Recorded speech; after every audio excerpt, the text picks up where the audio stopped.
Okay, for the next 100 slides, we're going to talk about multiple sclerosis. So, just so you know, I thought multiple sclerosis was a really hard topic. We actually didn't have it at my pharmacy school, and we'll talk about why it's more important to have it here in Oregon than it was where I went to school in Iowa.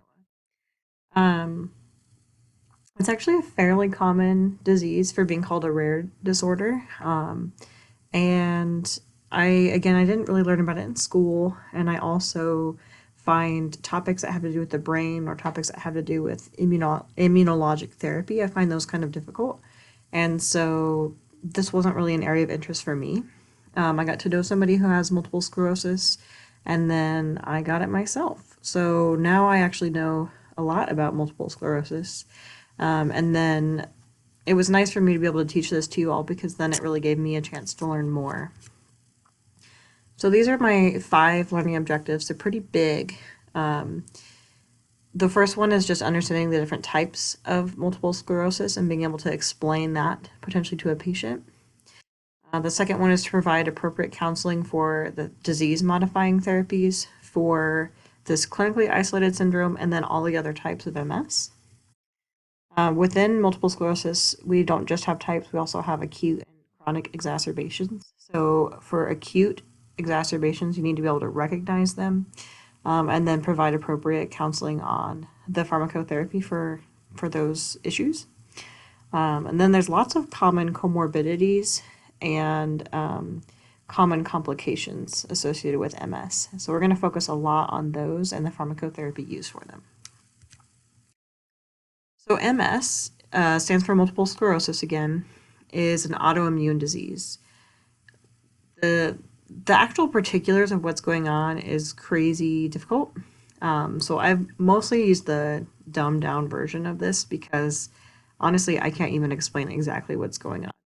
But at the end of the day, what's going on is some sort of immune response where your immune system is attacking the myelin sheath. And that myelin sheath can be anywhere in the central nervous system, in the brain or the spinal cord. And so, depending on what part of the myelin is being attacked, that's where you see all these different types of symptoms. When the myelin sheath is eliminated, remember that's used to conduct signals. So, if there is a plaque or a hole in the myelin sheath, the signals don't go appropriately. And again, the symptoms really vary based on the location of the lesion, either in the brain or the spinal stem. I also have the word plaque here because plaque is another word for lesion. And here you can see a healthy brain, and then here you can see an unhealthy brain. So we've got lots of these white spots, which are plaques, and that can show up on an MRI. So the reason we call it multiple sclerosis is because we have multiple elements or parts, so many spots on the brain, and then the sclerosis is the abnormal hardening of body tissue. So that's going to be abnormal hardening of the brain. The presentation of MS is extremely variable. For people with MS, with the autoimmune disease, the myelin is constantly being attacked, but then it's also constantly repairing. And so the symptoms, even within the same person, can vary quite a bit. The lesions are forming, but then hopefully some of them are also dissolving, and so symptoms can evolve and change. Sometimes you do get scars, however, from the damage, and if it does scar, then the symptom can be irreversible. People and when people get diagnosed with MS, they tend to have like one thing that really brings them in, or one final symptom that really drives them to go seek help. And whatever that symptom or group of symptoms is very different depending on the person. A lot of times it can be smaller things that add up over time, but because they're small changes, they may not be recognized. Or they could be things that people didn't realize it was MS, so it could be misdiagnosed. Like if you have a sudden change in your vision, who's going to think right away that that's got to be MS? Your most likely thing is it's got to be something with your eyes. The progression of MS is also highly variable, so we have some categories, but not everybody is exactly a perfect fit. And also, you don't necessarily know what somebody's going to be when they're first diagnosed. So you just kind of, everybody gets a diagnosis of multiple sclerosis, but we have to wait a little while to see what type of multiple sclerosis they're going to have. So some of those initial symptoms. These can come and go at any time, but these are going to be some of the more likely things to show up. With eyes, it's really common to have blurred or double vision. Think people might notice that they're having difficulty thinking, or maybe they're more clumsy than they used to be. They have lack of coordination. For me, sometimes I get the room feels like it's spinning, so I don't have great balance and I have a hard time standing upright. Neuropathy, which we've talked about a lot. It's more common to have numbness and tingling in the limbs when you first start, but later you can get more peripheral neuropathy or neuropathic pain. Hearing loss, it's not usually the first symptom, but if you have lesions in the area of your brain responsible for your hearing, that could potentially be your first presenting symptom. With muscles, you'll have slurred speech. You'll hear sometimes my speech slurs a little bit, and it really didn't used to. That's a new thing. Weakness in arms or legs, spasticity, that was a big one for me. Trigeminal neuralgia, so I've got this picture here with these nerves going to different parts of the face, and so depending on where the lesion is, you can potentially have pain up in your ears. Sometimes I feel like I have an earache, or you can have that really severe trigeminal neuralgia that sometimes it can be really, really debilitating. And then we have this thing called Lermite sign. So this is if you bend forward, you feel this like flash of electrical charge up from your chest. And that's kind of a unique MS thing. So here we have the list of chronic symptoms, and this is the prevalence of these symptoms within all people with MS. Let me see if I haven't mentioned too many of these yet. I won't go into walking problems too much because unfortunately we don't have a lot of pharmacologic therapy for that. But physical therapy and occupational therapy, you can imagine, are huge for that. We will talk about therapy for sexual dysfunction, pain, bladder, fatigue, cognitive spasticity, bowel, depression. I also am not planning on talking much about dysphagia, but that would be difficulty swallowing.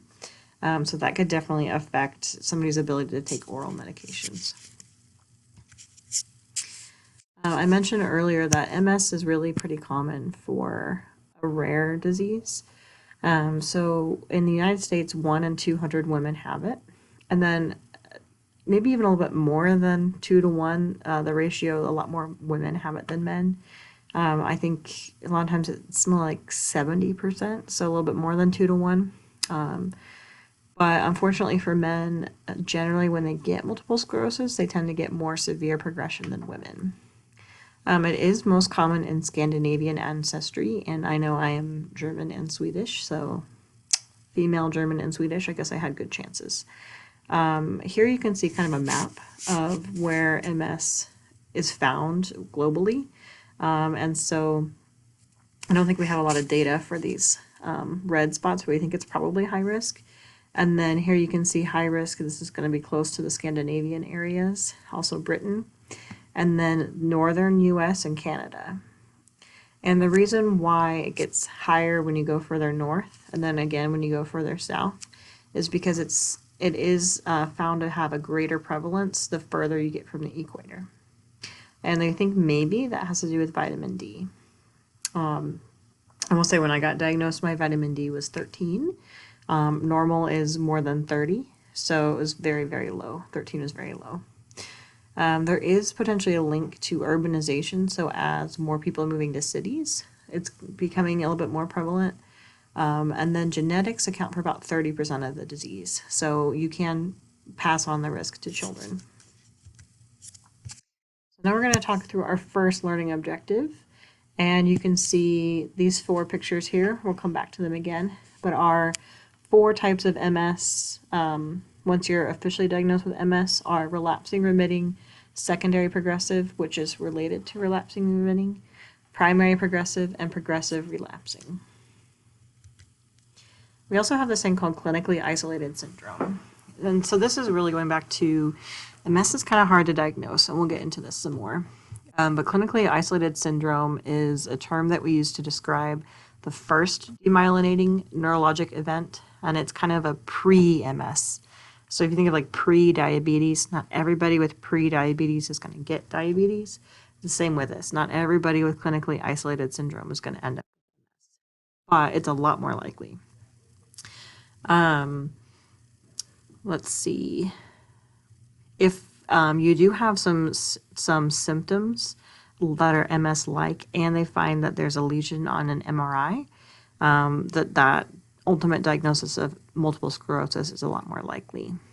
And this is kind of a new shift in thought, but at this point, they are saying that it may be worthwhile to give therapy to people who haven't been diagnosed with MS yet in order to delay that MS diagnosis.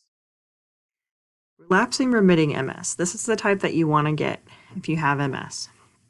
None of them are fun, but this is the best. And luckily, it's also what the majority of people get. So 80% of people, when they're first diagnosed with multiple sclerosis, they're diagnosed with relapsing remitting. In fact, really everybody gets diagnosed with that at the beginning, and then they have to watch how you progress. So classic relapsing remitting kind of looks like this. Maybe you don't have too much MS symptoms right here, but it flares up and you have a relapse, and you kind of get through that relapse, and then you get better and you go back to baseline.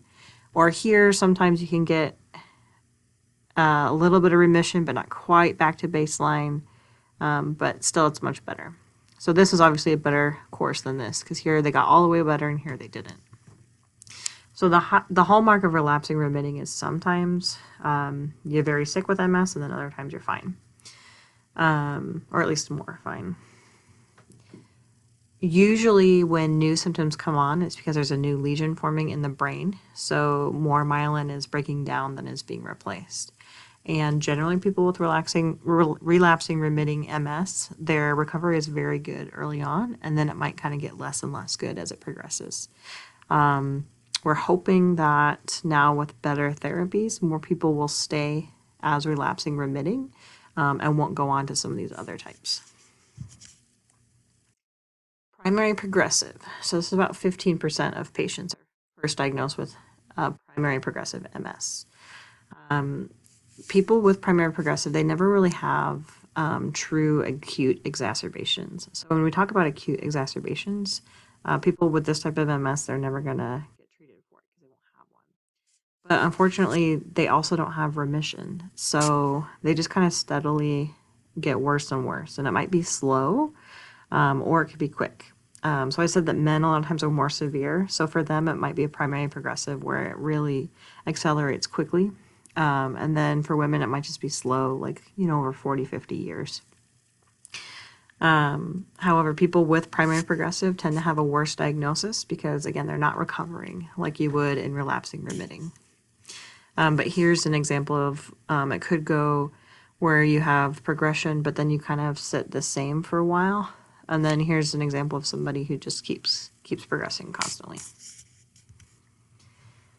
Progressing relapsing. This is probably the kind that you don't want more than anything else. So this is somebody who over time just continually progresses, but they can also have relapses again to push them up even more. So they will potentially have acute MS episodes, but overall they're just kind of accumulating more and more damage. We treat it as if they have relapsing remitting because we want to prevent any relapses and therefore prevent the accumulation of damage. But it tends to be more severe than primary progressive. So again, if you're going to be diagnosed with MS, this is the type you don't want. Luckily, it's not a majority, but it's still a good chunk of people with this kind. And this one is related to relapsing remitting. So everybody starts out, like I said, when you first get diagnosed with MS, they give everybody relapsing remitting, and then they see what happens. If you stay as having relapses and remissions, then you'll keep that diagnosis, which is about 80% of people. But eventually, most people will turn into secondary progressive. So this is people who've had years of being relapsing remitting, but then they start to accumulate injury again. So they don't go back to baseline. Before we had the good medications that we have now, about 50% of relapsing remitting patients would develop secondary progressive within their first 10 years of diagnosis. So that's not great considering people like me who are in their 20s when they get diagnosed they only have 10 years before they go into progressive. But we do have better meds now, so we're hoping that potentially some of our meds are so new that we're hoping that we can really decrease the number of people getting into this progressive type of MS. Overall, our treatment goals with MS, we want to get people on disease-modifying treatment. And disease-modifying means it's really going to change how the MS develops over time. It's going to hopefully reduce our frequency and our severity of relapses, so we're getting less damage. We're also hoping we can slow or delay the progression of MS. Another thing that we want to do is we want to support healthy lifestyle. There's a lot of decent data about diet and exercise helping with MS, and so we want to try to make sure that's part of the treatment modality. We want to treat acute exacerbations, and we really only have one medication for that. We give high-dose intravenous corticosteroids, especially methylprednisone. And then beyond just the actual disease, there's a lot of symptoms that come along with it or comorbidities. And so overall, we want to improve quality of life, especially because MS does not actually shorten the life.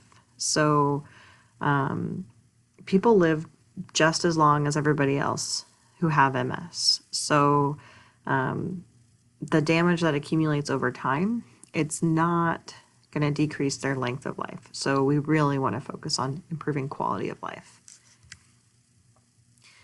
So now that brings us to our second learning objective, and we're going to start talking about our disease-modifying therapy. These meds are kind of hard, not going to lie. So you may want to come back and go through these sections again. Do look for considerations about pregnancy and then potential adverse effects. I want you to be able to feel comfortable with counseling somebody about why they're on this medication, not necessarily picking the appropriate medication based on somebody's progression of MS, because that's a very patient and neurologist-centered conversation, not really something that pharmacists should be too involved in unless they're also with a neurology team.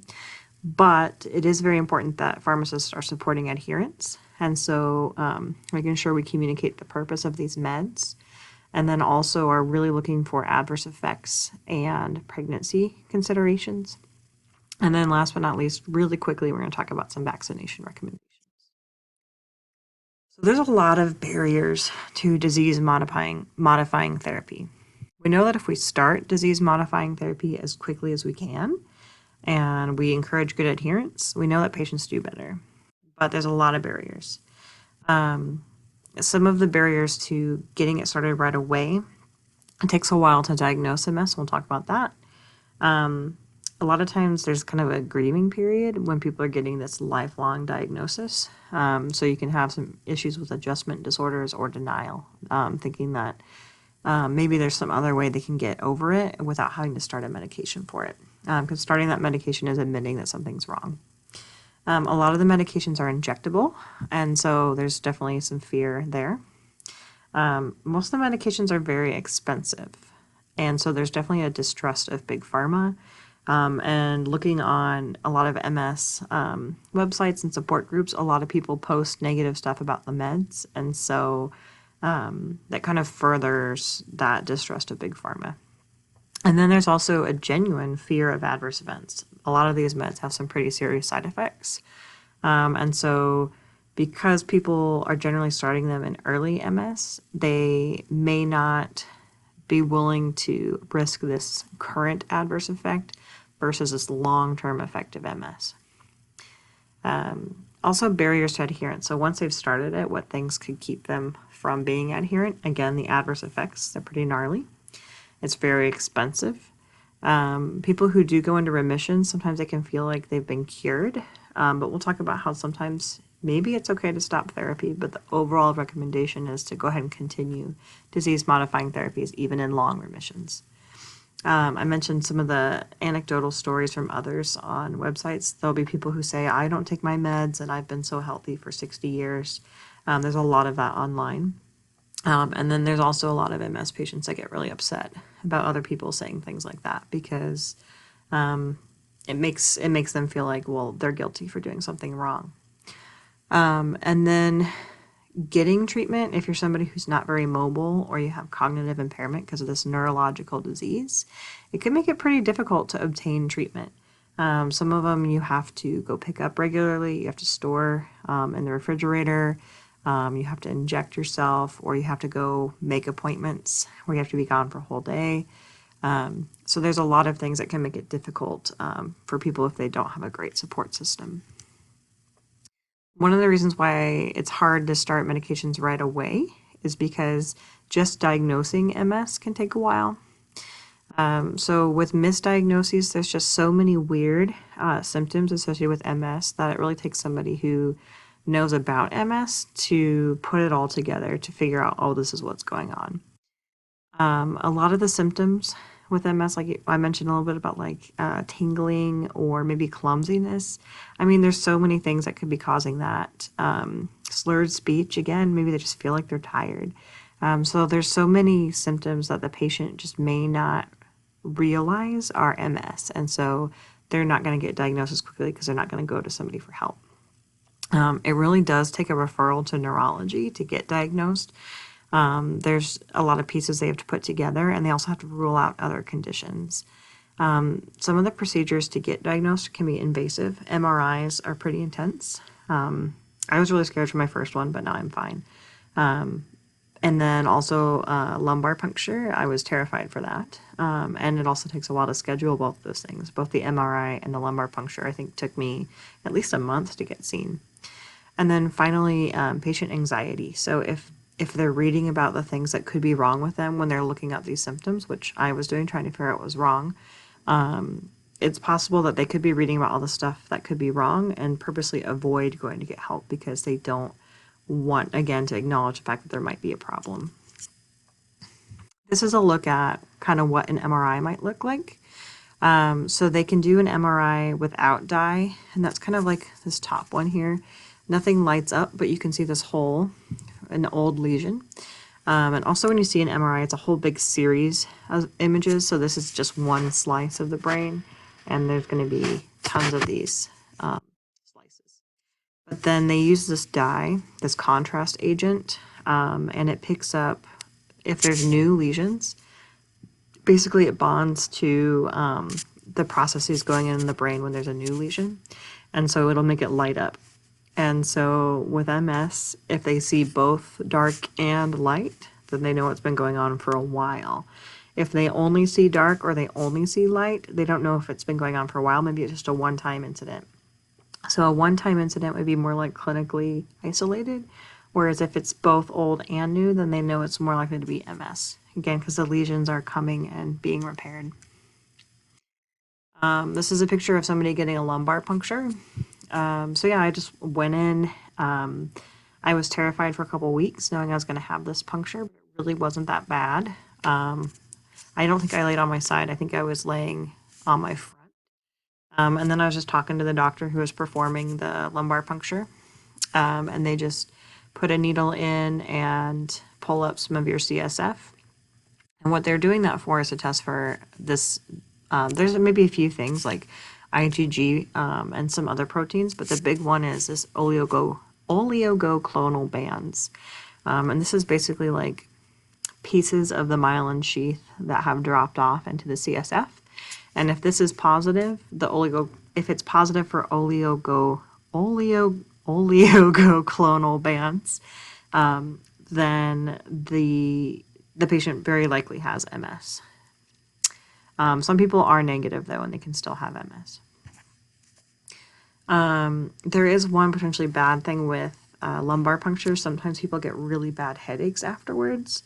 And part of the reason why I was so scared is because my husband actually had a lumbar puncture when he was a teenager, and he had like horrific headaches for months. So luckily I didn't have any of that. I was fine. If somebody's going to get one, make sure they hydrate really well. This is another type of testing. I didn't do this myself because my CSF came out positive. But sometimes if they're not sure what it is or they just want to get some additional testing, somebody's not quite as clear cut as I was, they can use this thing called evoked potentials. And basically they are making the brain send signals to pick up on the fact that it's not sending it appropriately. And so these are visual evoked potentials as an example of that. So here's what the actual diagnostic criteria looks like. This is just updated in 2017, hoping again to speed up the diagnostic process because I know they want to start disease modifying therapy right away, but it's taking a long time. So I'll let you take a look at this on your own time. You've got the slides, but you can kind of start putting things together. The two big things is that you need, in order to get diagnosed with MS as opposed to clinically isolated syndrome, you need to have evidence of lesions in multiple areas of the brain and evidence of lesions or symptoms at multiple different times. So for me, I had some double vision or diplopia in November, the year I was diagnosed, and then that went away. And then later, about a month later, I had really bad muscle spasms. And that was two different types of symptoms, so two different parts of my brain being injured. And then it was over two different time frames. So that's continuing of that criteria. So it's still not an easy diagnosis to make. And again, that CSF presence of oligoclonal. Is it oligo? Oh, oligo. That's easier than what I was trying to say. I'll have to look that up. But if they have this presence of bands, then they can use that to kind of support a diagnosis if they don't have quite as much material ahead of time. Okay. So the classes of our medications for modifying disease, we have some first generation meds, just first generation because they're older. These are all either injectable or infusion. The presence of having any oral medications is very new and is pretty exciting for a lot of people. And then monoclonal antibodies are also very exciting because they hopefully have better efficacy than all of our old ones. I have here that there's a self-injection, but it's actually been discontinued, so it's no longer available. So we only have IV infusions for monoclonal antibodies. So again, for these, I'm going over basic mechanisms. I'm not going over long details. You do have an immunology block in the spring, and so you'll learn more there and connect the dots more with truly the immunological process of these things. So interferons, we have two types, interferon beta 1A and interferon beta 1B. They're pretty much the same overall effect, but there's a little bit difference in how frequently you give them. Both of them are used for mild to moderate disease. So when somebody's first diagnosed, if they seem to be fairly mild to moderate, they might start one of these, even though they're older. Overall, they're shown to have a reduction in relapse of 30 to 50% compared with placebo. So not great efficacy, but not terrible. We know there's more benefit if it started earlier. And unfortunately, you can form antibodies against these meds. And if you do form those antibodies, it's going to decrease the effectiveness of them. So here's what I was talking about with the difference in administration times. So let's see, these are our 1As, and you can give them a little bit less frequently than our 1Bs. So the Avonex is only an injection every 7 days, so that sounds kind of nice. Also, the IM tends to be a little bit better for not causing as much, I'm trying to say like lipodystrophy as our sub-Q. So I suppose if I had to be on one of these, I'd want to be on this one. This one at least is only 3 times a week. Beta seron is every 2 days, as is Xtavia.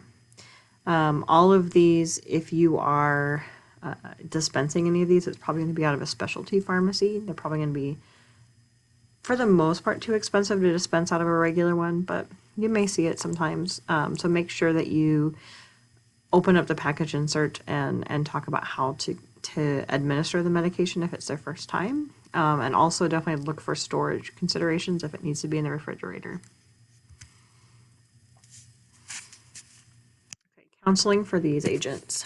So overall, they work by immunosuppression. I'm not going to go any further than that. You can wait for the immunology block, or you can look this up on your own if you want more info. Unfortunately, we think that interferons can cause depression. And depression is really common with multiple sclerosis, especially new multiple sclerosis. So if we have severe depression and it's not being treated, we try to avoid these. We're not 100% sure if these are causing the depression or if it's just the fact that they're dealing with all of these diagnoses, but we think they might be. So we try to avoid them if we think the depression is really severe. These can definitely cause flu-like symptoms, so chills, headache, all that kind of stuff. Typically, that goes away after 1 to 3 months of starting, but that's a long time to potentially feel like you have the flu. People can have those symptoms reduced by pre-medicating with acetaminophen or NSAIDs. So before they give their injection, or maybe the night before, taking a high dose of acetaminophen. Because they're immunosuppressants, they can potentially make you immunosuppressed. So you're at risk for infections and potentially leukopenia or low white blood cells. They can cause menstrual irregularities. And if you think about it, a lot of women are diagnosed in their 20s and 30s and 40s. So they're premenopausal. They can cause elevated liver enzymes, which is usually reversible, but rarely there has been liver failure. And it can have adverse effects on your thyroid as well. So if they're going to start an interferon, we'll need to monitor and counsel about all these things. I mentioned before that the IM injection doesn't leave quite as much lipodystrophy, not quite as much long-term problems with that injection site, but you do have to go into muscles, so you don't have as many sites that you can inject. For subcutaneous sites, because these meds tend to cause more of the lipodystrophy and scarring, we try to rotate these more. And so this is a nice calendar of how you can rotate the site. And it's kind of trying to avoid re-injecting on the same site. The other injectable, self-injectable medication we have for MS is called Copaxone or Glatiramer. Another brand name is Glatopa. This one's pretty unique. It's not necessarily an immunosuppressant. It actually kind of acts like a decoy drug. So it tricks the immune system into attacking it instead of attacking your myelin. Similar efficacy to the interferons, about 30% reduction in relapses. It does slow the progression of disease. It can be given either as a daily injection, or you can give yourself 40 milligrams 3 times a week. At least if the only supply available to you is 20 milligrams, that means you have to give yourself 2 injections at a time. So it's not that exciting. So I wasn't really excited about potentially starting this one. So some of the counseling points for this too are kind of intense. So the injection site reactions, it's more common with this med than with the interferons. You can see this person has a lot of that lipodystrophy or lipoatrophy. Rarely can cause necrosis, so not so great. In order to try to help this be injected better, you can apply ice to the injection. And then I believe the injection has to be stored in the refrigerator, so you can warm it up to room temperature before you give it. Usually this is just limited to a one-time occurrence, but it could happen anytime. So not necessarily the first time you take this, but anytime you can have this reaction that basically feels like you're having a heart attack. So you get some facial flushing, some chest tightness, difficulty breathing, feeling really anxious, and it happens usually pretty quickly after you give that injection and lasts about 30 minutes. We don't have anything to make it stop. Fortunately, it doesn't usually happen again for people, but it can happen anytime. So it's just good for people to know it could happen so that they are prepared for it in case it happens. One nice thing about it, since it's not immunosuppressive, we're not going to have the flu-like symptoms. And at least we don't think it has any effect of depression like with the interferons. So both of those agents have been used in that clinically isolated syndrome. Um, they've overall shown a reduction in development of MS. Um, and I'll let you take a look at that table. And then here we got a big table, kind of putting all of the injectables together.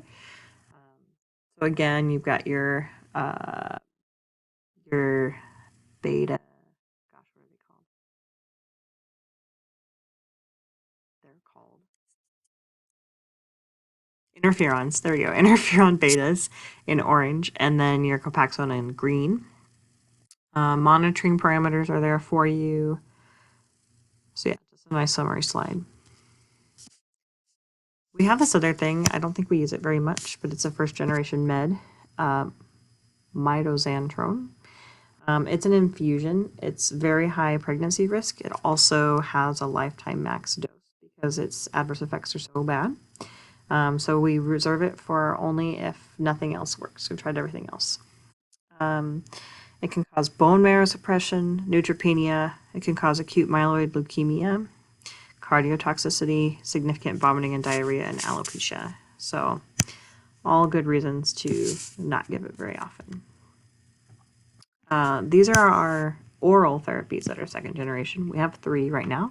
We have fingolimod, we have teriflunomide, and we have dimethyl fumarate. So fingolimod, this one is used fairly commonly. Gilenya is the brand name. It's the first oral tablet that was approved for MS.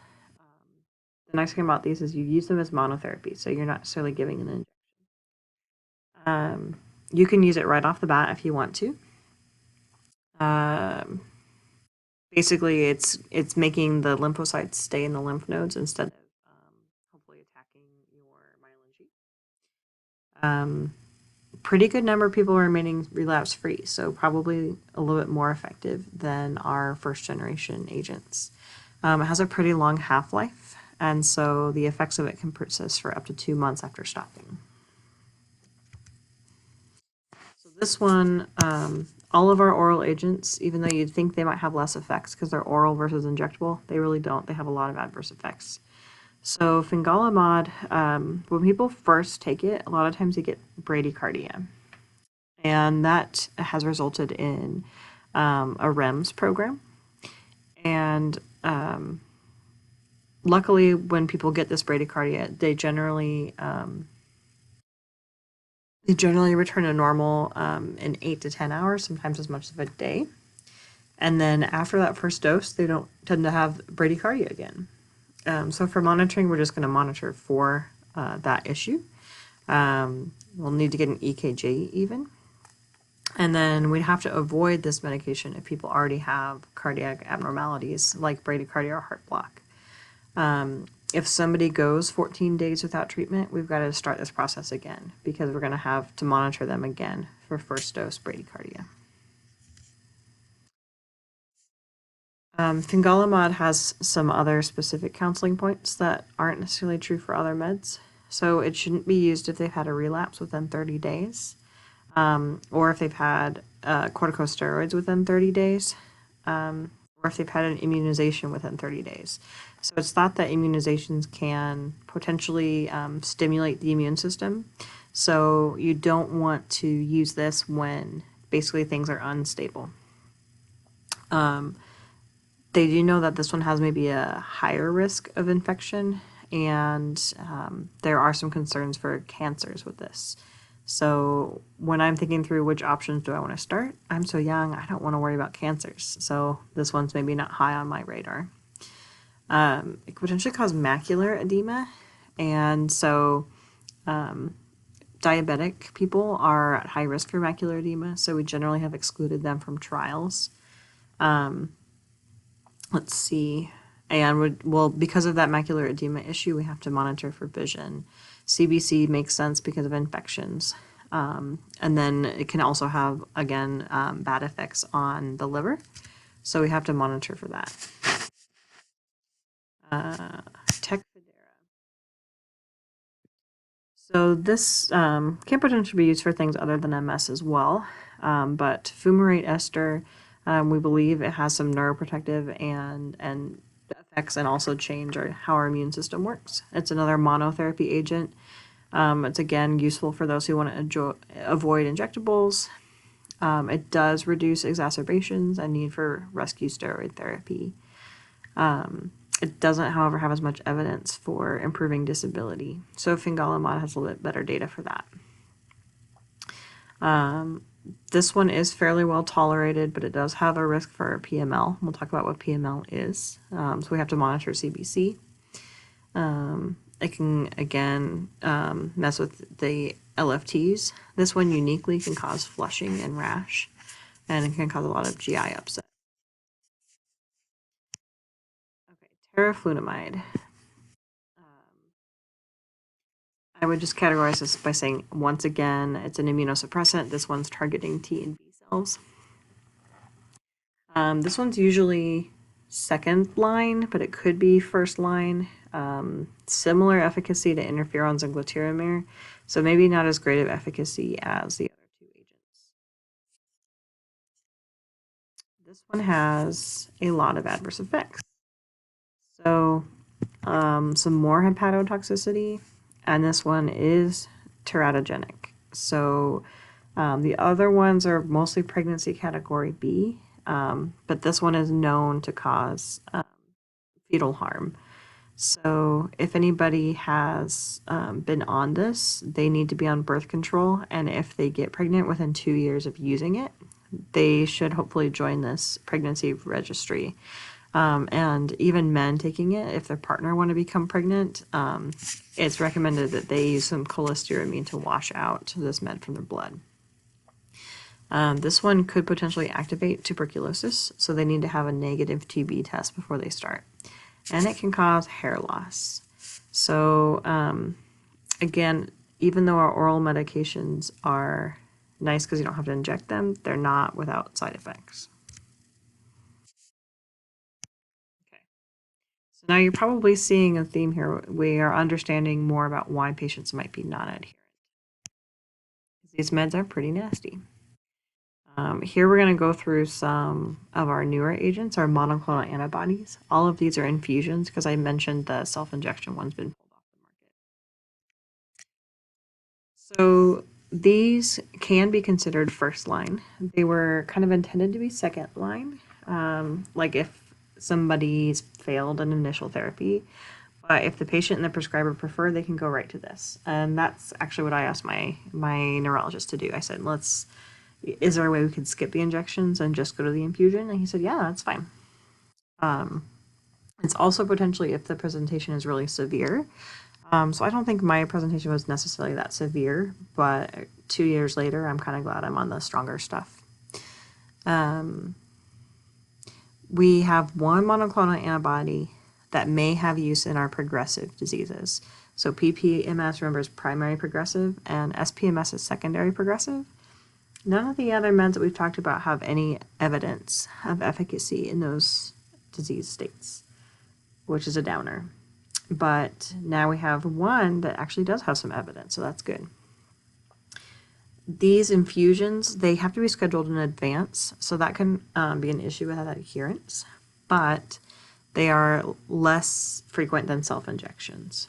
So for me, I thought it would be easier to be able to schedule these as opposed to injecting myself. The infusions are very expensive, but so are all the other meds. The injectables as well as the oral medications are all brand name. They're all very expensive. So maybe the infusion per unit is more expensive, but the fact that you're getting it less frequently, in the long run, it may potentially be similar costs.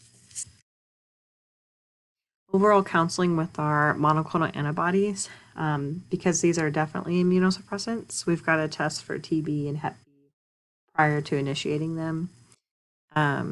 They all have a risk of reactivating what we call the JC virus. It's not Jesus Christ. It's, I think I have another one. Yeah. What's his name? John Cunningham. So it's this virus that like tons of people have. I'm positive for it. It's just a virus that kind of lives in your body, and majority of people are positive for it. But if you are positive for it and you get a monoclonal antibody, you could potentially have this condition called PML, and that's on the next slide. One of the medications, natalizumab, has the highest documented risk. And so there's a REMS program for that medication, specifically for this reason. Most of our infusions require pre-medication with IV corticosteroids, antihistamines, and acetaminophen to prevent infusion reactions. So that's for me whenever I go to get my infusion, I take rituximab. I have to, the night before, I have to take cetirizine. And when I first get there, I first get a whole bunch of methylprednisone. And then I get some Benadryl, and I get some more cetirizine, and I get some acetaminophen. Ironically, the exception to this one is natalizumab again. So it kind of has the unique thing for both of these. Okay, so PML is terrifying. PML stands for progressive multifocal leukoencephalopathy. And it's basically your brain is acutely decaying.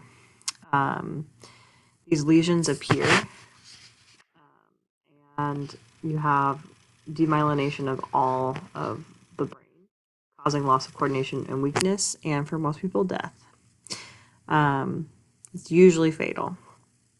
We know that it's caused by a reactivation of this JC virus, but we don't necessarily know why some people get it and most people don't.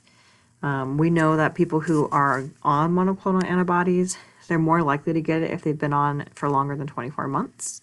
Again, if they're JC virus positive, and if they've potentially been on previous immunosuppressive therapy, then they're more likely to get it. And it's not just MS patients, it's anybody that has this JC virus and they're getting these monoclonal antibodies. So this, as opposed to MS, which progresses over a lifetime, hopefully, this onset is weeks and very progressive. So you see very massive changes very quickly: aphasia, behavioral and psychiatric abnormalities, hemiparesis, and seizures. So this was, for me, being JC virus positive, and not knowing what this PML was before I was going in for my treatment, I was, so you can imagine, probably a little nervous about this. So for me, my neurologist told me, hey, you can't get this med, Tysabri, because of your positive JC virus, but you can get rituximab.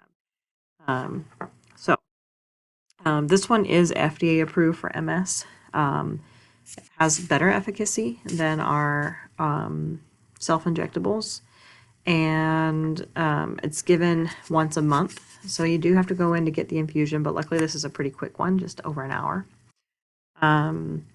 Because of that risk of PML, people do have to enroll in this REMS program. And so the place where you're getting it has to be enrolled in this program. Your prescriber has to. So you may not be able to get it anywhere. I know you can get it here, though. And patients do need to be monitored at baseline and every 6 months with a JC virus test. This one, I don't know as much about this one, but it is, again, it's FDA approved for MS. Looks like you only give it for 24 months. And this one also has a REMS because of immune thrombocytopenia. And this actually happens in 2% of people, so that's pretty common, 2 in 100 people. So for people who are getting this, they have to get a CBC every month. There's also an issue, this is all in the REMS, there's a lot of things going on. There's also this issue of antiglomerular basement membrane disease. So glomerular refers to the glomerulus in the kidney. And if you have this disease, it can be fatal. And so people have to get serum creatinine and urinalysis every month again until 48 months. 4 years after their last infusion. Is that right? 12? Yeah, 4 years. Can also cause autoimmune thyroid dysfunction. And so they have to get their TSH checked every 3 months until 4 years after their last infusion. And there's an increased risk for malignancies. So if somebody's MS is really bad and nothing's working, maybe these risks are worth it. But I don't see as many people on this medication, or I don't hear as many people on it because of all of these nasty side effects. rituximab. So this is what I'm on, and after learning more about multiple sclerosis, I'm very glad. So rituximab is not actually FDA approved for MS, but it's used pretty commonly for it. It is mentioned in the guidelines, but not as much as the ones that are approved. The protocol that I'm on is 1,000 milligrams the first time, and then 500 milligrams every 6 months for a total of 3 years.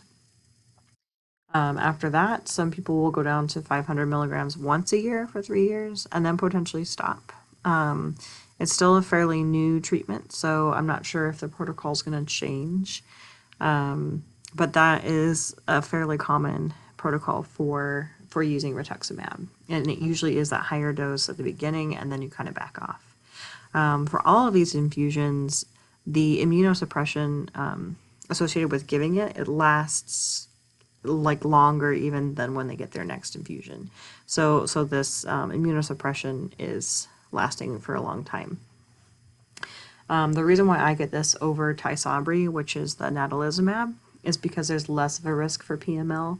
It's also used for tons of other diseases like rheumatoid arthritis.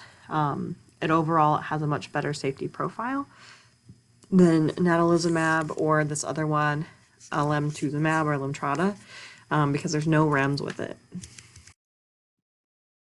One negative thing about it is it does have to be infused at a slower rate because there are a lot more infusion reactions, so that's why I have to take all those pre-meds. But once you've done it once, and if you've had no reactions, then they can start to speed it up.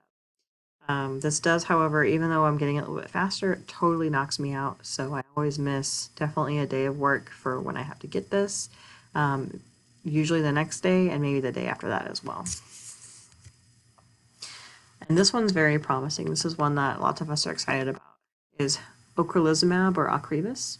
It's very new, so it was approved by the FDA just last year. This one is given as 300 milligrams on the first day, then 300 milligrams 2 weeks later, then 600 milligrams every 6 months. And I'm not sure how long they continue it after there. I'm not sure if it's a lifelong thing or if, similar to rituximab, maybe they'll stop it after a while. These things are so new, we'll kind of see what ends up happening. And again, each patient with MS is so different. It might be different for somebody who's relaxing remitting and isn't having much progression of disease versus somebody who has lots of relapses or somebody who maybe has progressive. It's going to be kind of different for everybody. This one does have to be infused at a lower rate, but similar to rituximab, if there's no reactions, you can speed it up in future ones. And the reason why it's more exciting for MS community is the fact that it actually works with some progressive disease, so primary progressive and secondary progressive. It's pretty much the only agent that has good evidence for use in progressive diseases. Our other ones are used because there's definitely some evidence they can help, but this one has the best evidence. And also, it's still a new med, so things may come out, but right now it doesn't have any REMS, so that's great. This is the one that was taken off the market. It was voluntarily withdrawn.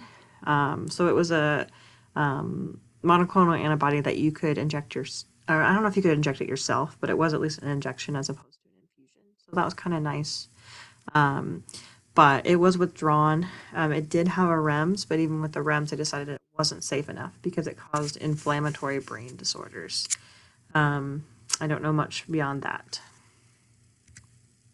So here's overall the algorithm for managing multiple sclerosis. So once you've kind of solidified in your mind what these agents are, you can look back over this protocol and see where things fit. So again, somebody has symptoms that they think maybe they have MS.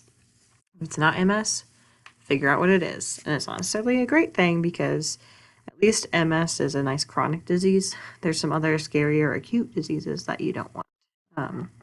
So anywho, if it's possible MS, if we think they're at a low risk for future attacks, so it's clinically isolated syndrome with low risk for attacks, you can choose to watch and wait, or you could potentially go ahead and start treating. And this is this part of the algorithm.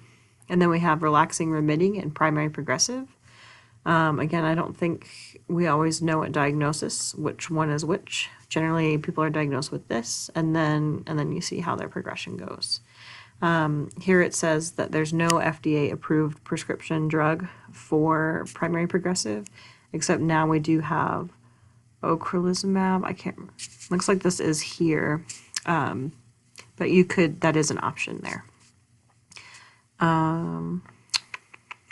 So let's follow this track. This is what most people are on. Relapsing, remitting. Let's see if there's anything else to get here.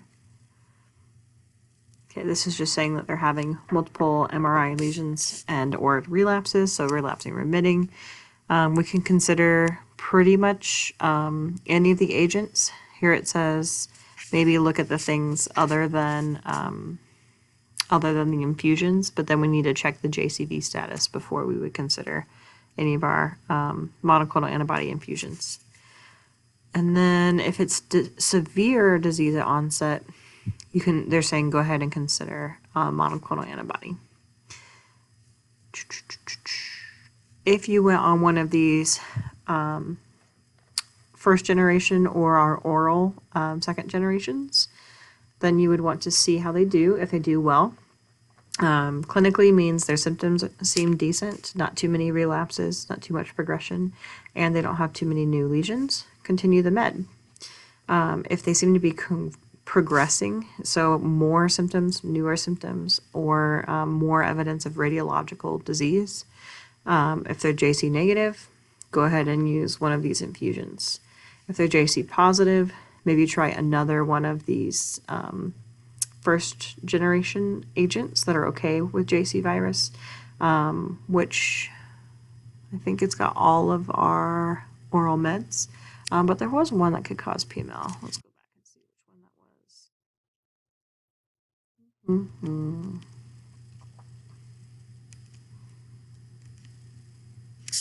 Yeah, so Tecfidera, our dimethyl fumarate, technically does have a risk of PML, so they don't mention that in the algorithm. Some of this may be new though. So I think if they were JC positive, they may not want to use this one right off the bat. And then you can see rituximab and ocrelizumab are still options, even if they're JC positive. It just takes off the natalizumab. If they keep progressing, then we definitely want to consider one of our other therapies. Let's see. This is that the monoclonal antibody that has lots of REMS and lots of issues. If they're JC virus positive, they're saying at this point you could consider using natalizumab, even knowing the risk of PML. And then they even say consider experimental treatments. I know some of the things that they're experimenting on right now is like stem cell replacement. And then they have this warning over here that says if you're thinking about maybe using this medication, it is approved, but it's overall just not used because of secondary leukemia. Okay, that goes through most of it. If somebody progresses to secondary progressive, then we skip these first generation things and go right to some of our harder hitters like rituximab or ocrelizumab, or some of the things that have REMS. Okay, I think that's a good summary. And then to finish off this section, vaccinations with disease-modifying therapy. So there is some concern that perhaps by getting a vaccine, you can trigger MS symptoms. The thought is that you're ramping up the immune system, and so maybe your MS is going to start attacking more of your myelin sheath. So overall, there's a warning in general to avoid live vaccinations because they could exacerbate MS. But that being said, I think so I read some of the things that we're talking about. This was before the new shingles vaccine was out. Before Shingrix, when we only had Zostavax, they still said benefits likely outweigh the risk, so people could still get it. But they did say to avoid the live influenza vaccine, which I don't think we use anymore.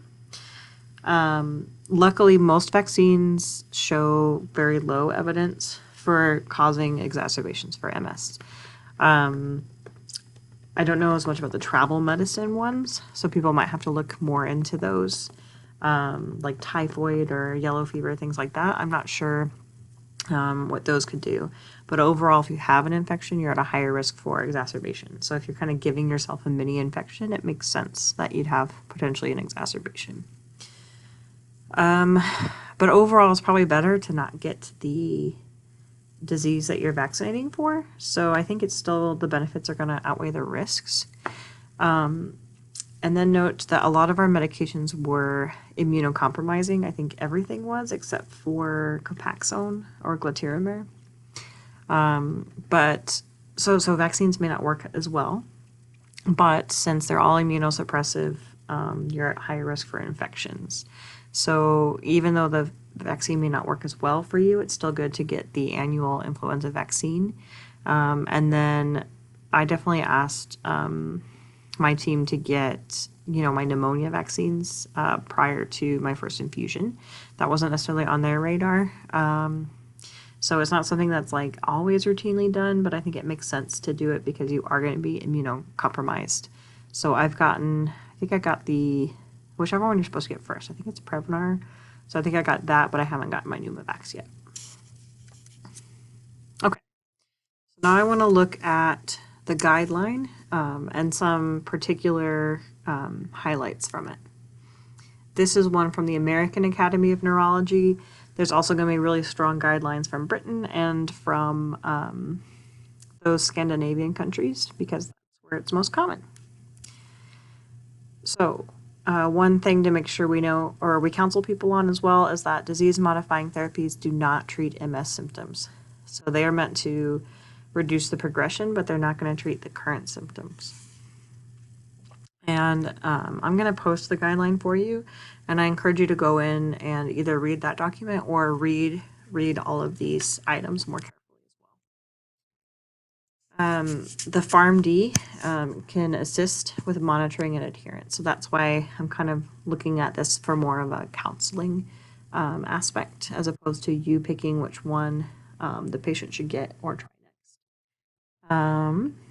Adherence is obviously extremely important and very difficult for these meds because they are painful, cause a lot of side effects. Self-injectable medications may have poor adherence, not just because you're injecting, but because there really is a lot of pain involved with them, especially if they're not rotating the injection sites enough, or even they are, but they've just been using it for so long. I'm also going to say there are also a lot of people get really bad headaches with them. So knowing that they have to give themselves an injection that makes them feel not great for the next day, then they got to do it again tomorrow and the next day. It can be kind of difficult. They agree with what I said before about midazolam is last line therapy. We only even consider it if nothing else has worked because of all the issues with it. This kind of goes along with what my neurologist and I decided, is that second generation meds can be used first line if the disease is active. So notice that they said active as opposed to severe. So for me, I had my initial symptoms of muscle spasms and they did not go away, and they were getting worse and worse for over a month plus. And then I had just had the double vision about a month before that. So even though my presentation wasn't the worst you could possibly have, there's other people who potentially can't walk and things like that when they first are diagnosed. But it was enough, and they did find lesions on my MRI, so it was enough that definitely considered active. This brings up again the gadolinium enhanced lesions. So if they are having lesions that are flaring up as active, which I had, then it's reasonable to go ahead and consider using one of our newer medications. So we know that our second generation medications have better efficacy, and so that's why it's okay to start them. And most of them we said were pretty dangerous. A lot of REMS things, and the oral meds are pretty poorly tolerated as well. Lots of side effects. So, risk versus benefits there. Some more information about JC virus and PML. They actually talked about the risk of PML increases with the level of response. So this is kind of interesting information. And if you are maybe you are positive but considering natalizumab, at least if you have a lower level, you have less of a risk with PML. And overall, the risk is very low. So they're saying if people have even the largest index of JC virus, it's still only 3 in 1,000 cases. But still, those are 3 people that died out of 1,000. And again, MS doesn't kill you. So, yeah. A little bit more info about that. See if there's anything else.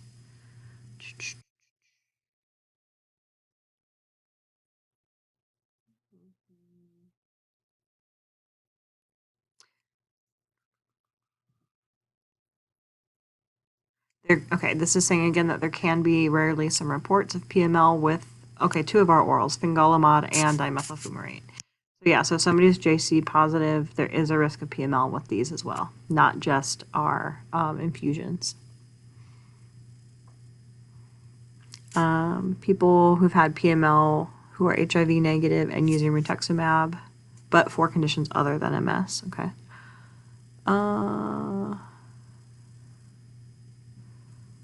Let's see. And potentially our new one as well, ocrelizumab, can also potentially have a risk of PML because it's similar to our other ones. But maybe we don't have any documented cases yet because it's so new. So basically, if they're taking any of these meds, natalizumab, fingolimod, rituximab, ocrelizumab, or dimethyl fumarate, all of them they need to know. So that's all of our second generations except for one. Let's go back. All of them except for teriflunomide.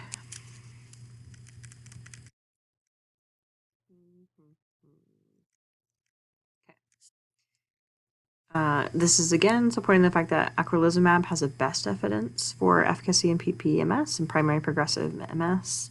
That's the only one shown to alter disease progression. This is specifically calling out people who are ambulatory, so that means people who can still walk. So if people do have primary progressive but they're non-ambulatory, we don't necessarily have evidence that it helps. There was also a trial with rituximab. It didn't have quite as good of evidence as ocrelizumab, but warrants more study and potentially use of rituximab. Even though some of our other agents, they haven't affected disability as much, they still have had some improvement on MRI measures of disease. And so it makes sense if you're decreasing the number of lesions you can see on MRI, it still might be worth to use them. See if there's anything else from here. All right, pregnancy planning. So this is another area where pharmacists can be helpful. Our disease-modifying therapies do have some potential risks to women and to fetuses.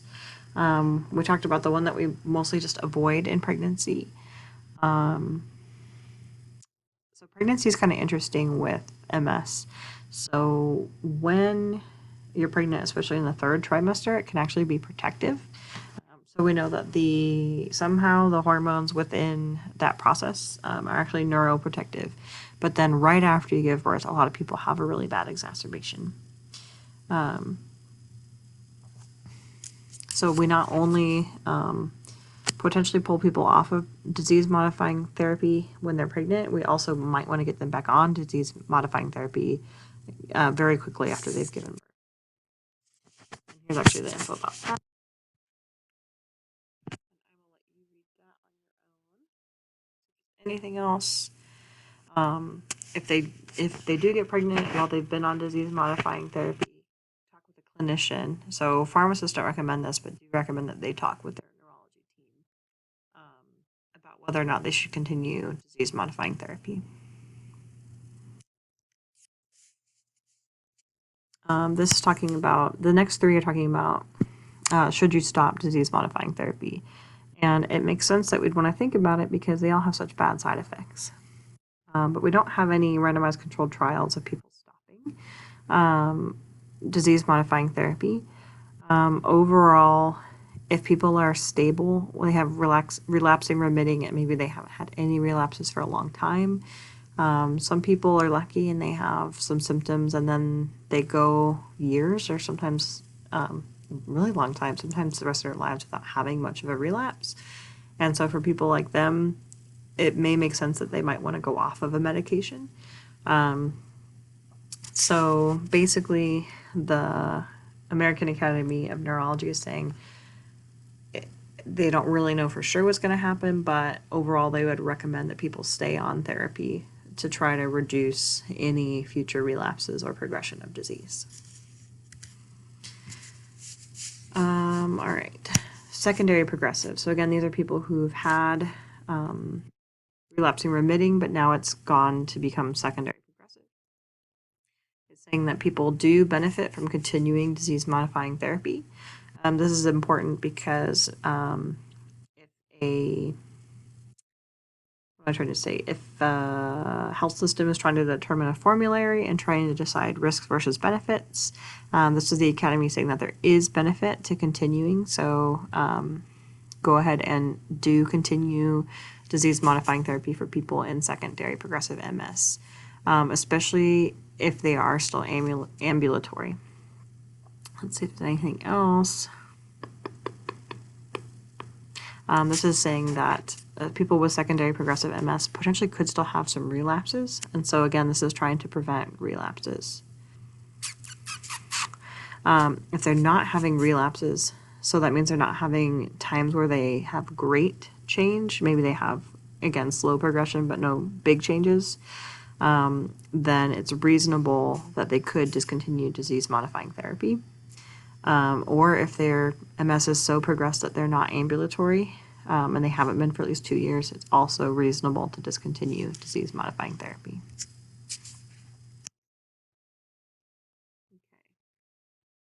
This goes back to people before they've been diagnosed with MS. Should they receive disease-modifying therapy? And it's saying they're unsure, but it's basically if clinicians feel that they should treat, then they should. And if they decide that they want to stop disease-modifying therapy, they should talk about that before just doing it. And then this is just saying this is going to evolve. So yeah, this is still very much so early stages of research, and a lot of these meds are really new. So the panel who made this guideline, it just came out like last year, or no, earlier this year, just came out, and they're saying they know they're going to need to update it very soon.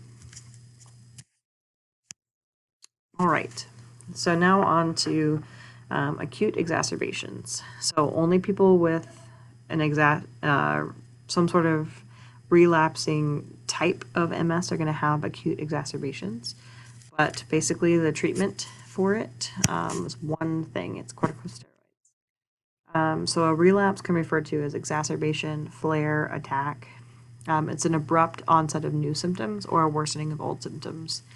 It's going to last at least 24 hours. And then to be a true relapse, it's supposed to be 30 days apart from a previous one. The individual relapse can potentially last only a few days or as long as a few months.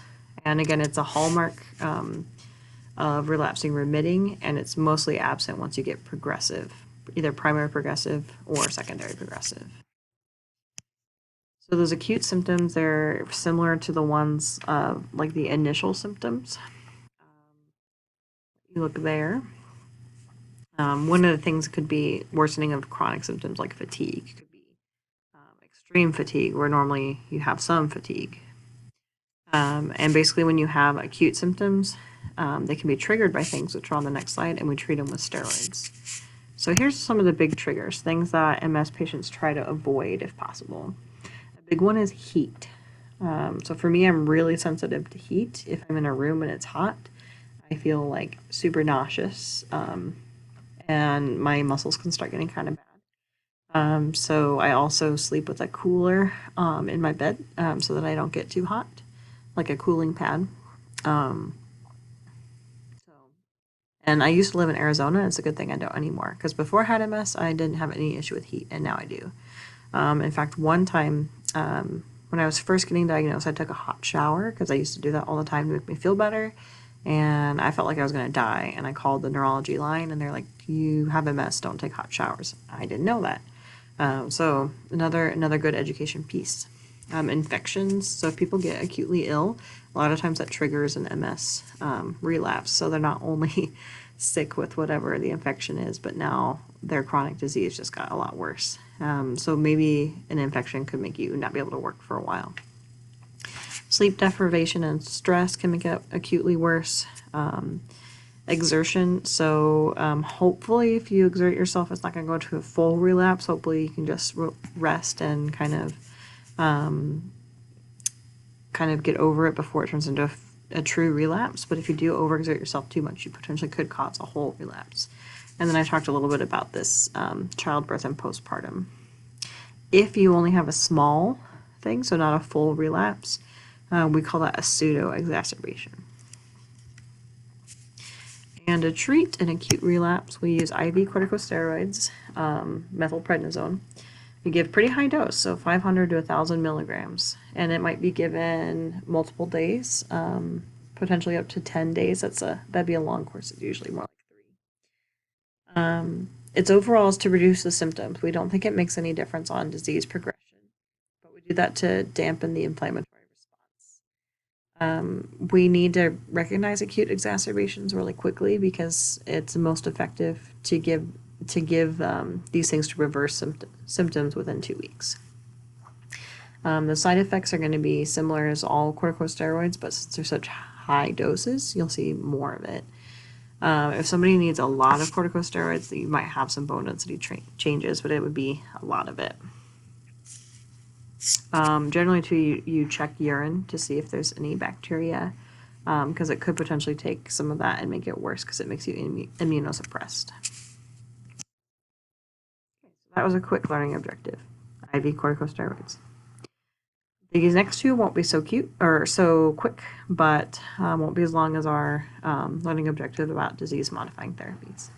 So there's a lot of common comorbidities associated with multiple sclerosis, and there's also a lot of common complications. And some things I'm not totally sure if it's a complication or a comorbidity. I grouped them this way, but you might see them grouped other ways.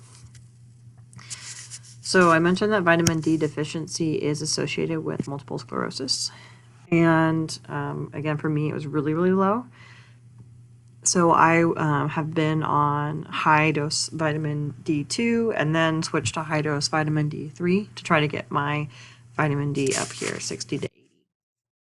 So usually when we're treating vitamin D deficiency for non-MS people, we are aiming for around 40, definitely higher than 30. But usually we aim for around 40. And some people go for higher goals in MS, like 60 to 80. Vitamin D insufficiency refers to less than 30. Deficiency actually refers to less than 15.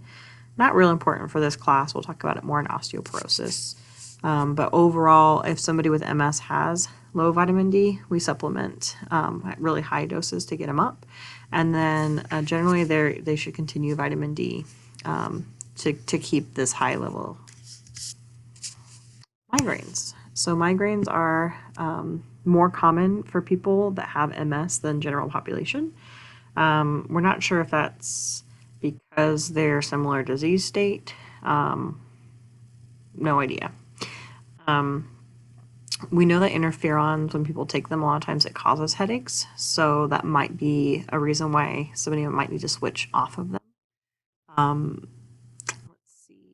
This is just something I learned because I did have migraines before I had MS. I had migraines when I was on birth control, when I was in pharmacy school. And I haven't had full-blown ones anymore. I get small ones now, but nothing like I used to have. But it actually leaves some white matter hyperintensities on your brain. So they could actually see some spots from where I used to have migraines. And that's common for people with migraines, but we're not really sure why that occurs or if it's clinically relevant. So just interesting tidbit. We don't think that the headaches are caused directly by MS demyelination, but we do know that if somebody's having a migraine and they have MS, it can worsen all their other symptoms. Overall, we're going to treat migraines for people with MS the same as we would for everybody else. But I did think to myself, oh, you might want to avoid propranolol if people are taking fingolimod because of that risk of that first dose bradycardia. And we also said we might want to avoid fingolimod if we have like AV block or other cardiac abnormalities. So maybe this combination might not be the best. Okay, depression. So some people list depression as a complication of MS and some people comorbidity. So it could potentially be the MS itself causing depression. Not really sure. We know depression occurs in about 50% of MS patients. The risk factors, basically most of the things I have, so female, age less than 35, family history of major depression, high stress levels. So luckily my stress wasn't too bad when I got diagnosed because I was here, I wasn't a resident anymore. But all those things together put you at really high risk for depression. If somebody with MS is feeling depressed, it can worsen their cognitive impairment, their fatigue, and their pain. So it kind of takes everything and it makes it worse. It also increases the risk of non-adherence. And unfortunately, people with depression who have multiple sclerosis are at a much higher risk of suicide than the general population with depression. Likely because they are potentially facing a physical as well as a mental health issue. And so definitely if somebody's actively suicidal, they should call 911, maybe the National Suicide Prevention Hotline. But because the risk of suicide and depression is so high in MS, there's a lot of MS support groups and MS call lines as well that people can call, and also caregivers that people with MS can call. Overall, I found that talking with somebody to try to get mental health help, it was very frustrating to talk to people who don't have MS because most people with MS look fine. And so a lot of times if somebody just knows someone with MS, they think that it's not really a big deal. And so people with MS, they seem to be fine. They live just as long. So it can be really frustrating to talk to somebody who hasn't been through it themselves. So talking with somebody who has been through it can be really, really helpful. So that's why it's really nice and a good resource if you have patients with new MS that haven't found these resources. Definitely let them know about them and try to plug them in. And they're really easy to find once you start Googling. They just may not think right off the bat that this exact help is there. We think, again, that interferons can potentially cause depression. Similar warning for natalizumab. So if somebody has really severe untreated depression, we try not to start those agents. Otherwise, we treat it pretty similar to the way we would anybody else's depression. So we would want to start an antidepressant, start cognitive behavioral therapy and or joining a support group, and then making sure we're minimizing all the other problems like anemia or B12 deficiency, vitamin D deficiency again, treating their fatigue and their insomnia. And unfortunately, depression is not the only mental health condition that is more likely to happen in MS. So again, is it comorbid or is it the MS itself? We're not sure. We know that MS is damaging the myelin sheath, so it's possible that the damage of MS itself is causing some of this, but it also makes sense, just thinking rationally that people with this chronic disease, it's unpredictable, it makes sense that they may have more mental health issues. So just like depression, about 50% of MS patients have anxiety. And a lot of other mental health conditions are also more common in MS than the general population. So bipolar, obsessive compulsive disorder, and sleep impairment are all more common. There was a study done in 2014 in Scotland that found that people who have MS are almost 3 times more likely to have some sort of comorbid mental health condition. So that's a pretty large pool of people. Overall, remember one of our treatment goals for MS is to improve quality of life. So treatment of these mental health conditions improves quality of life in every way. So if somebody has significant physical impairment, but their mental health is strong, they report that they enjoy their lives a lot more than somebody who maybe has better mobility but has more depression or more anxiety. So diet and exercise, they have to be tailored to MS, especially exercise, because again, you can't get too hot with MS or you get an exacerbation. But if people are getting a good diet, kind of low inflammatory diet, they think is really helpful, which I'm really bad about, FYI. Or good exercise like swimming, physical therapy, those things can be really helpful for MS. And probably people aren't going to want to eat well or exercise well until their mental health is in better shape. Okay, and now we've got a few more common MS complications. And these things are definitely due to MS. The last ones maybe are, but I called them comorbidities because we're not sure. But these are definitely because of MS. So MS fatigue. This one is awful. It's a very common complaint, and it can be severely debilitating. And in fact, it's one of the leading causes of unemployment. If you are non-ambulatory, your workplace can do a good job of getting you a ramp or an elevator. But if you are just completely exhausted and don't have the will to move, or you can't think, or you can't stay awake, it's pretty hard for an employer to accommodate for that. So a lot of people just have to leave the workforce early. Hopefully they're not fired. Hopefully they're quitting. But it's a real problem for MS patients. And this fatigue in MS is different than anything else. They call it lassitude sometimes, but it's unique to MS. And a lot of times it can be really frustrating for MS patients when they're talking to people who don't have MS and they're like, oh yeah, I'm really tired too. It's just not the same. So if you are talking to somebody about their MS fatigue, just listen and then, do help them with meds. But don't make the mistake of trying too hard to like sympathize by saying like how you can relate, because you just can't. And I gave a link to somebody posting about it, just so you can kind of see what they have to say about it. Yeah.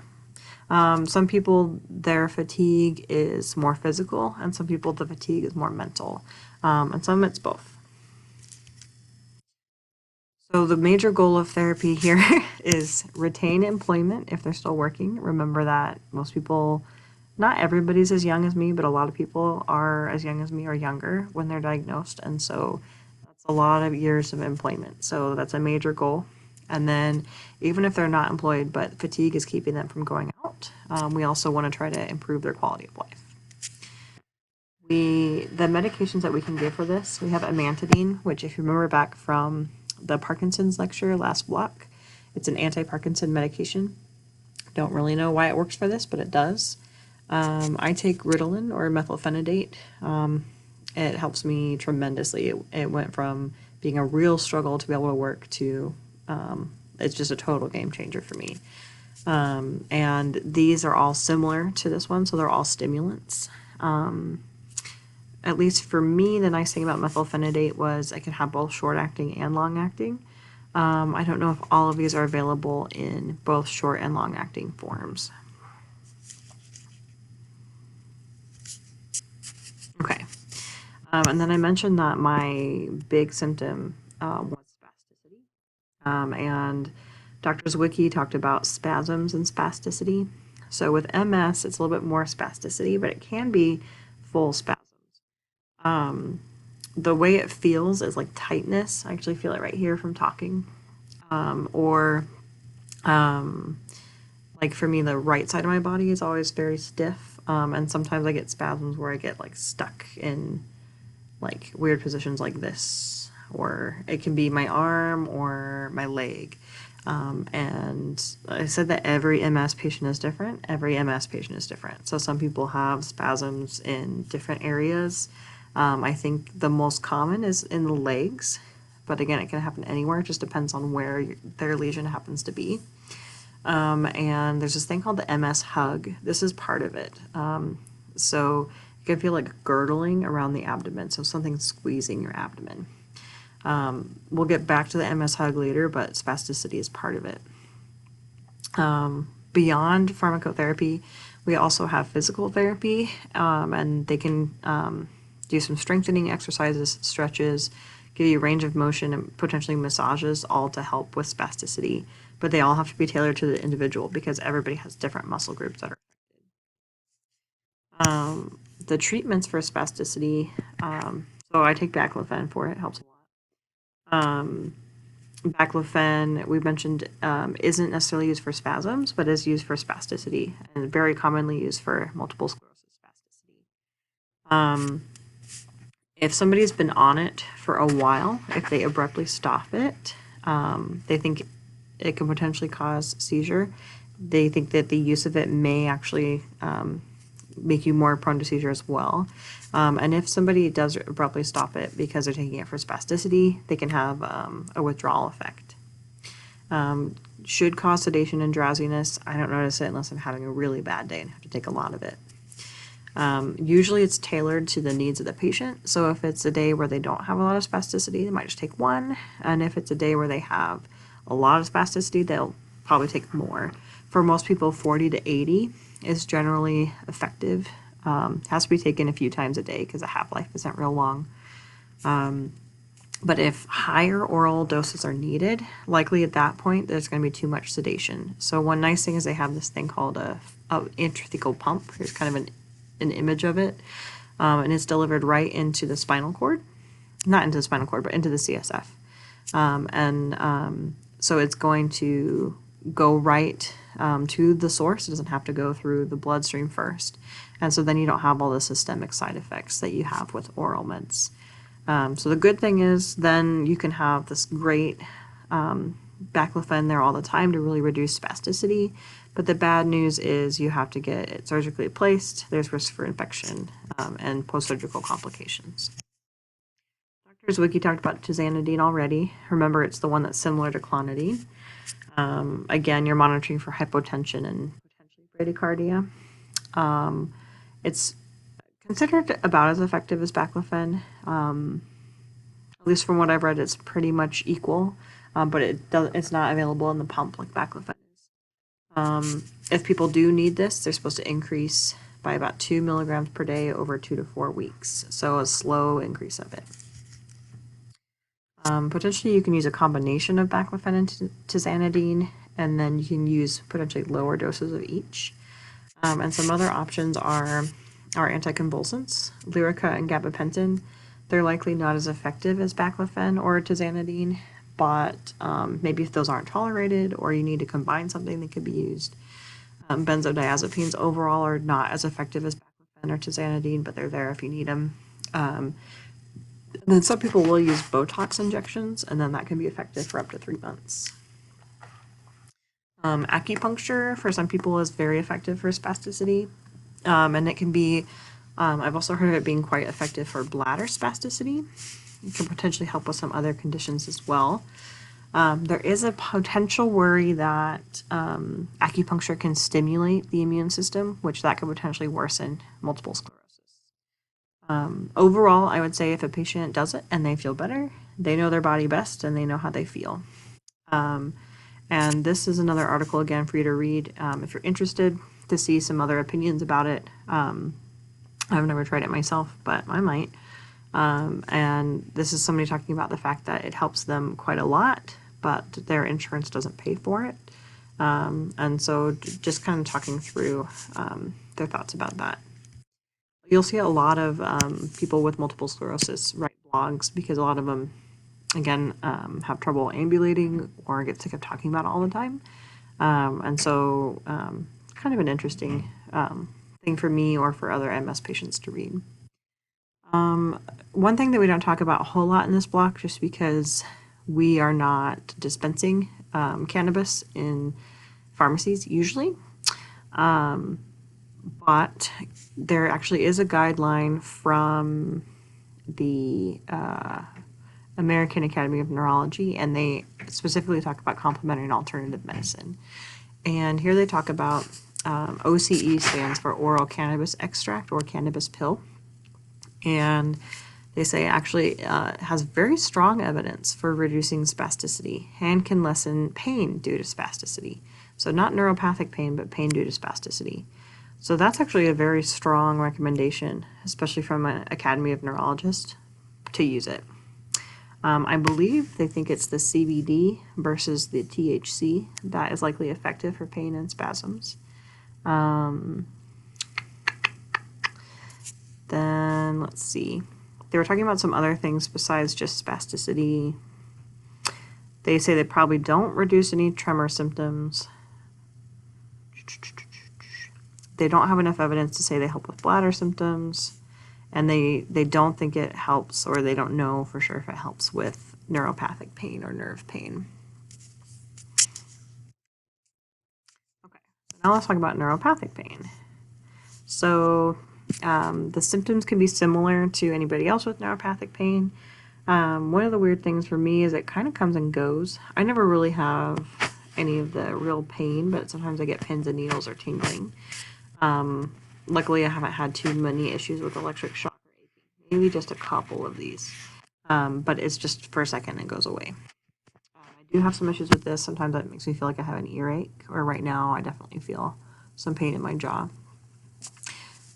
There's also this thing called MS hug. I mentioned it before, spasticity, but they think that this MS hug problem is a combination of spasticity and pain, and that can potentially be really painful for people.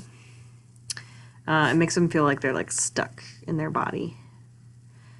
So the treatments are pretty similar for what they would be in non-MS neuropathic pain. I think you may be a little bit more prone to start right away with some of our antidepressants that have help for neuropathy, because depression and anxiety are so common in MS. And if we potentially treat those issues, maybe we can help with pain threshold and overall quality of life. These are going to potentially increase the risk of falls in older adults, but so will anticonvulsants. These can potentially worsen fatigue, and more so than these, they will increase the fall risk for all MS patients. And MS patients already have so many things that are potentially going to cause them to fall, many of which we didn't go into yet. So that's where I think these may make more sense to start initially. But when you look at efficacy, it's probably similar. You could also use potentially topical capsaicin or lidocaine, or those electrical nerve stimulators I was talking about, or TENS units. All right, optic neuritis. So this is an inflammation that damages the myelin of the optic nerve. A lot of times this is the symptom that brings people in to get diagnosed with either clinically isolated syndrome or one of the types of MS. If somebody has this going on, they have worsened pain when they're moving their eyes, or temporary vision loss in one eye, or their overall range is decreased. They could potentially see color changes or flashing lights.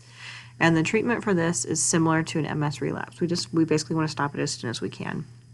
So we give high-dose methylprednisone, and sometimes in addition to getting that high dose, they might also take a course of oral corticosteroids.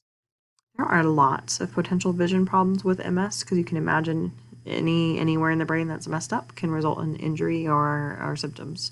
So here's a couple that are more common. Nystagmus, which is uncontrolled horizontal or vertical eye movements. Potentially there's some evidence that gabapentin and memantine can help with that. If you're interested, you can read some more. I don't want to go into it too much. Or double vision is very common. This is what I was saying I had in like November before I started, before I got diagnosed with MS, and I still have it sometimes. It says resting your eyes can decrease symptoms. That's definitely true for me. So I don't necessarily need any other treatment, but if I do say I gotta look away from a screen for a while, it'll reduce. So generally doesn't require treatment, but if it is getting really bad, corticosteroids can help knock that out. So overall, if people have vision problems with multiple sclerosis, they're generally going to be referred to an ophthalmologist, and they'll kind of team up with the neurologist to handle it. All right, urinary incontinence symptoms. This, ironically, is probably 3 years ago now.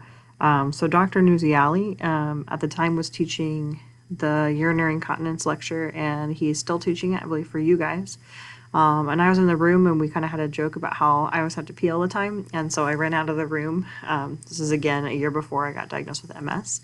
But I have always kind of had this issue with urgency. Like, when I need to go, I gotta go right now. And then people with MS can have that issue. They can also have increased frequency. They're more likely to have the stress incontinence, which is when you laugh or you sneeze, you can't hold it in. Or some people have issues kind of the opposite, where they have an inability to empty their bladder, or their brain doesn't signal them that they need to go. And so they may just go without knowing that they should have gone to the bathroom, kind of like little kids. So the cause of this is that there's a lack of coordination between the urinary muscles. The two big muscles are the detrusor and the sphincter, and one is to store it and one is to empty it. And if those things aren't talking to each other right, you can have some major incontinence issues. So again, Dr. Nuziali is going to go into this in much more detail in the sexual and reproductive health block. But the agents that we have for this are antispasmodics. They're either called that or anticholinergics. And so these have a direct antispasmodic effect on the smooth muscle, but they don't block skeletal muscle activity. So overall, they should increase bladder capacity because you're relaxing the detrusor muscle, and should decrease urinary urgency and frequency. So you probably remember this from neuropsych. We talked about oxybutynin. It's kind of our first anticholinergic, antispasmodic medication. It is highly anticholinergic, unfortunately, so it can impair cognition. And we'll talk about how that's not a great thing in MS, because cognition is already potentially impaired in MS. These are later, newer agents that are similar to oxybutynin. They maybe are less anticholinergic, but overall, with, again, our goal of treatment in multiple sclerosis is to improve quality of life. So if the patient feels that these are benefiting them and it's worth the risk of cognitive impairment, then it's okay. And then mirabitril or mirabegron is a newer agent, which is kind of exciting that we have a novel mechanism to treat urinary incontinence. So this one works through the beta receptors, specifically beta 3. So it doesn't rely on that anticholinergic pathway. Because it is new, it is more expensive, but might be beneficial to avoid the anticholinergic effect. And this is just FYI. You won't be tested on this at all because it has nothing to do with MS, but because it is a beta 3 agonist, it can increase heart rate. So we don't use it in cardiac patients, but you'll go over that in Dr. Nuziali's book. I mentioned before that acupuncture can be helpful with incontinence.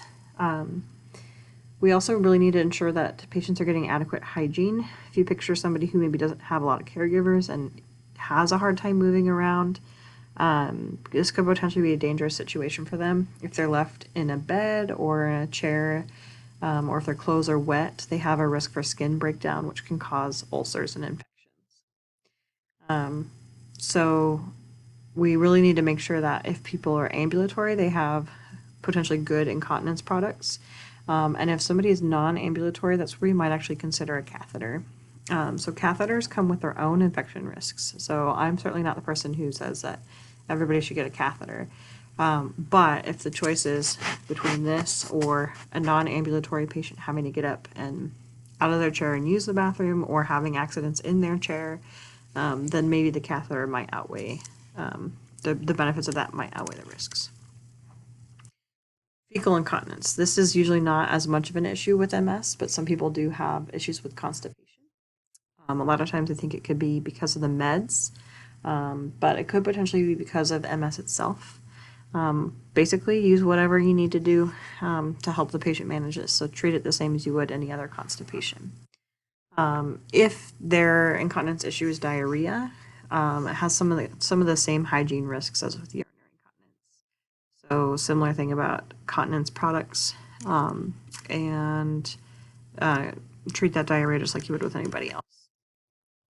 All right, sexual dysfunction. So there's a lot of reasons why somebody can have sexual dysfunction with MS. You remember back to that original slide about comorbidities? This is one of the highest ones, unfortunately. So all the things going against somebody with MS, potentially the damage in the CNS could decrease sexual arousal and orgasm impulses from the brain. We talked about, or Doctor's Wiki talked about different sensations or different ways that your body senses pain. So unfortunately, they may either not be able to feel things normally, or they might have painful sensations. They're battling fatigue, spasticity, and mental health conditions. A lot of people with MS have a lower self-esteem. There's a lot of stress involved with having this chronic condition. And a lot of the people living with MS, it's their spouse or their sexual partner who's their caregiver. So that's changing a lot of the roles of the relationship. Men have an additional physical problem. They may have difficulty achieving or maintaining an erection. And then women have also potentially physical problem with vaginal dryness. So all of those things that I mentioned that are contributing to some of the issues with MS and sexual dysfunction, a lot of them are things that we can either give meds to help treat the physical problems, and then meds and or counseling and or communication techniques with spouses to talk about mental health causes. Some physical things that we can do for men, we can give them the PDE5 inhibitors like Cialis or Viagra. There are local injectable meds that men that maybe they may not be as prone to use it, but in MS, a lot of times this happens to younger men. So that's where you might see some more of these local injectables being used. There also are some suppositories that they can use locally as well. And potentially there's inflatable devices or implants as well for men. For women, the biggest advice is using lots of vaginal lubricants. There's other things as well, but we don't need to go into it in this class. But somebody might potentially come up to you at the pharmacy because pharmacies do generally store these products. A big thing to know is that somebody with MS may need additional help with fertility for these physical problems and potentially for some of the other MS problems. So because it a lot of times happens to people who are younger, it can be a real issue for people. Okay, cognitive impairment. So a lot of times in the multiple sclerosis community tends to refer to this as cog-fog. So luckily it's not as severe as in dementia. And a lot of times only the individual notices it. Other people may not think it's a big deal. This can get more severe though. So there definitely can be people who are noticeably impaired. A lot of people with smaller impairment, it might be word finding difficulties. Like you could see me doing that sometimes in the presentation where I had to go back to a slide to find it. But again, normal people do that too. So not that noticeable. It might potentially take people longer to process or respond to conversation. Some other things that can be happening that can potentially make cognitive impairment worse or make it appear worse are the fact that hearing can be affected by MS, and so can the processing of what you've heard. So audiology and speech pathology might be able to help with it. I don't think we have any medications that would help with that. But for the true cognitive part, we do know that the cholinesterase inhibitors, the same things that we use in dementia, can potentially help. So again, those would be donepezil, galantamine, or rivastigmine. Okay, so that was a lot of information. This video is almost 2 hours long. So go back and watch some of this again if you need to, take some notes. You can start thinking in your head about some patient cases. I kind of tried to use my own self as an example of a patient case. I don't think I ever said this, but I'm diagnosed with relapsing